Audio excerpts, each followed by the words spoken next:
Parents are draining their retirement to support adult children. What are three things parents can do to better prepare their children financially? This is something we haven't talked about a lot recently. In the past, we've talked about, how to plan for your child, 529 plans, UTMAs, different things of that nature. But we haven't had the parenting conversation in a while. And this is a different aspect of it, from not necessarily a young child, but an adult child. Which is called this is a real conversation, because a lot of parents are drained financially and emotionally from adult children, adult children that are living with them, that are dependent on them, that they have to take care of their children, their children's children.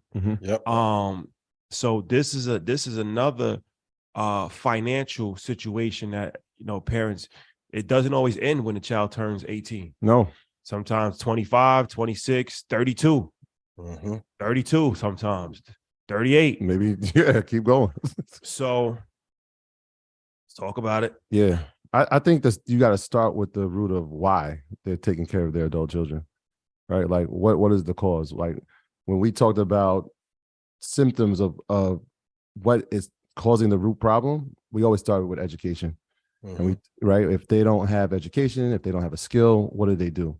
But even when they do have education, it becomes even more of a significant problem, right? Because student loan debt is a real thing, right? So if people accrue more student loan debt, then they don't have the financial stability to even pay rent or try to live on their own. So now they're at home trying to pay things off and they can't afford it. So I think when you look at it from a standpoint, it all comes back to education. Number one, are we teaching them skills that they can survive on their own with outside of the 9-to-5 job? Yeah. Because what we've seen with the 9-to-5, even when you get out of school, you're not making enough money to even pay back the loan, but you may not even be making enough money to support yourself, right? And so if we can figure out that part first, then I think that the latter kind of becomes less of an issue, where people are now figuring out, look, I raised you, I put you through school, but now I got to take care of you after because you can't support yourself. Yeah. I mean, go ahead, Rashad. I think that it's a variety of different things, and it's a sensitive topic because sometimes you can do so much for a child, and it just doesn't turn out the way that you would hope it turned out. So then you're faced with two options. You put your child on the street and let them be homeless. Probably not going to happen. Right. You can say that, but when it comes to that moment, parents always love their children, and especially like a mother is going to love their child forever. It's the maternal instinct. So it becomes difficult not to say yes, even if you can't afford to say yes, right? You kind of find a way to say, okay, I'll help you with this bill. You can stay over. That turns into you stay over for a month. You stay over for 2 years. So, it's not a simple answer, but you can do things that you can do things to actually help avoid the situation. So of course you want to educate your children young. Of course, that's that. You want to, invest for them and have, some financial stability that they can actually have when they graduate. So they're not starting with zero. That puts them, the college thing is very important. You have to be extremely educated on that process, because that could be a tremendous burden. Like you said, as far as student loan is crippling a lot of people, it's crippling children and it's crippling parents. So it's like, okay, what's the best way? Are we going to go to state school? Are we going to go to community college for 2 years? Like, I think you have to, what degree? That's important. You got to strongly encourage your children to go. If you're going to go to college, don't waste your time getting a degree where it's not even going to mean anything when you graduate, right? What does the occupation look like? Are you going to have to go for a 4-year degree, or do you need a master's degree? You need a doctorate degree? I think every person should have a sales job at some point, commission based only, because that teaches you the art of actually having to get out there and figure things out. Money. Mm-hmm. Critical thinking and just being able to hustle. And I feel like, that's important. Even if you're not going to become an entrepreneur, you got to have that kind of mindset. So to encourage a child that, I don't care if you're selling knives when you a kid or you selling whatever, like, you got to, they got those things where they you whatever sell legally. Yeah. Whatever legally. Well, at London, they got a knife problem, but in America, I don't think anybody's selling knives on the black market. So it's not like 1900. Yo, I'm laughing because I remember when I went you to had to sell knives. Yeah, it's real. I don't think this generation knows that. I was trying to sell knives. That's a fact. I remember when I was 16 years old. I was trying. A company recruited me to sell. They set me down. They said, "Look, you can make $1,000 a week if you sell it." Said, sign me up. Yeah, there was that. Then it was coffee. I remember before it was like Easterland boots. It was crazy. Like anything you can sell. So you got to get out there and sell things. But that brings out a certain when you have to really go out there and work, and there's no safety net, and you got to figure things out. I think that wires your brain, and I think you have to at some point make children less dependent on you, whether that's sending them to school, whether that's saying no to them, whether that's you got to find ways to cut back entitlements, so they develop that sense and that urgency that I gotta get it on my own. Because the more you help somebody, it's the chicken and the egg strategy. Remember Director X? We revisited this conversation 2 weeks ago. Yes. So the thing about it is, and I'll just briefly summarize it.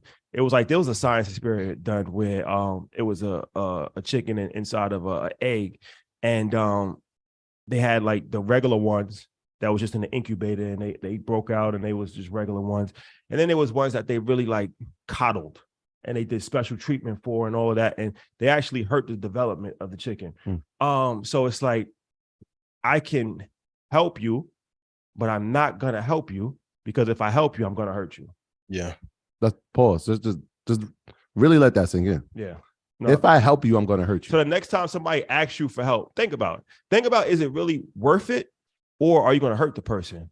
So it's like, I'm not going to help you, because if I help you, I'm gonna hurt you. No, I'm helping you by not helping you. I'm helping you by not helping you. That's the best help. And I don't want to hurt you, because it's like a crutch. Right. At some point, you got to figure out how to walk on your own. I've been trying. If you constantly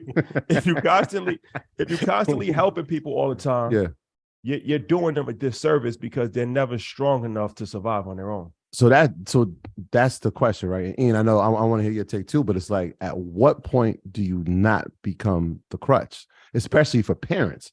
Because there's a lot of parents that are like, even in the chat now, they're like, yo, my kids live with me now, or there's adults saying like, yo, I'm 29, I'm back home with moms. At what point as a parent do you not help, right? Even let's say, like you said, it could cripple you from a financial standpoint if you didn't have it, but there are some parents who do have it, and they are still helping. At what point is there a point? I don't have the answer, but I know for me, even with Xander being 8 now, I'm pouring a lot more into him to make sure that he, even though he's fine, he knows how to generate revenue on his own. So I think as they hit these ages of maturity, of course, number one, education is key, but you have to teach them how to build a business, and it may involve you building it with them. But we were talking earlier, like, look at everyone who thought entrepreneurship was crazy in 2015 to 2016, and now the entire world is forced to be entrepreneurs. Same thing with AI. Like, if we do not learn this AI thing, and I'm going to be super hot take, if you think that the wealth gap is bad now, wait till they figure out how to make all these apps talk to each other, so they never have to hire anybody black or brown again. It won't be a wage gap. There'll be no wages. At there all. won't be any wages for people. So like a certain population of people, there'll be no wages if you can't create a source of income for yourself. At a certain point. So you have to just start early, like with your child, and help them build. I don't know when to cut it off.